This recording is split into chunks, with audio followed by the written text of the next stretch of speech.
हरियाणा में आईपीएस अधिकारी वाई पूरन कुमार का आत्महत्या का मामला बिल्कुल भी शांत नहीं हो रहा है। एक हफ्ते से ज्यादा हो चुके हैं, लेकिन अब भी शव वैसे का वैसे ही पड़ा हुआ है। ना तो शव का पोस्टमार्टम हुआ है और ना ही अंतिम संस्कार हुआ है।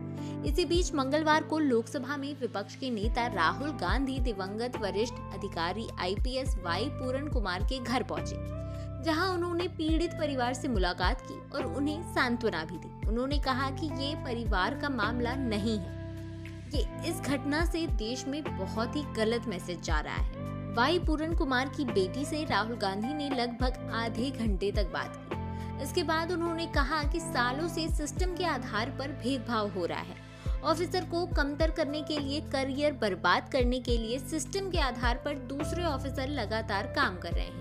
ये सिर्फ एक परिवार का मामला नहीं है, देश में करोड़ों दलित भाई बहन हैं। उनको इससे गलत मैसेज जा रहा है। क्या मैसेज जा रहा है कि आप कितने भी सफल क्यों ना हो, कितने भी ताकतवर क्यों ना हो, कितने भी इंटेलिजेंट क्यों ना हो, अगर आप दलित हैं तो आपको दबाया जा सकता है, आपको कुचला जा सकता है, आपको फेंका जा सकता है, और हमारे लिए ये बिल्कुल भी स्वीकार नहीं है। उन्होंने कहा कि मेरा पीएम मोदी और हरियाणा के मुख्यमंत्री को मैसेज है कि आपने 2 बेटियों को जो भरोसा दिलाया है उसे आप पूरा करिए। इनके पिता का अंतिम संस्कार होने दीजिए और ये तमाशा बंद कर दीजिए।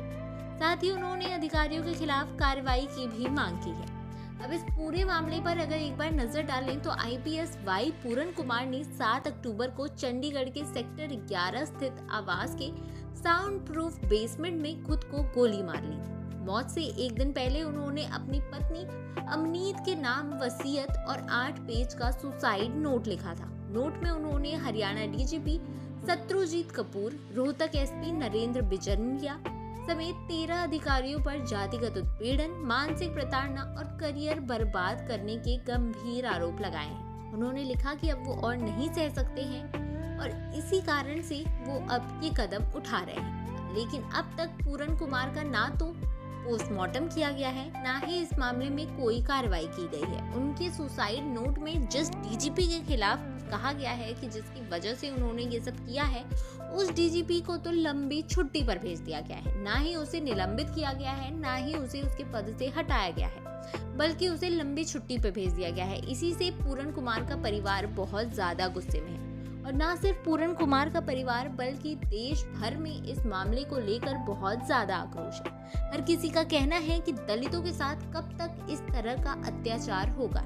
इसी पर अब राहुल गांधी भी पूरन कुमार के परिवार के पास मिलने पहुंच गए और अब उन्होंने भी इसी बात को सामने रखा है।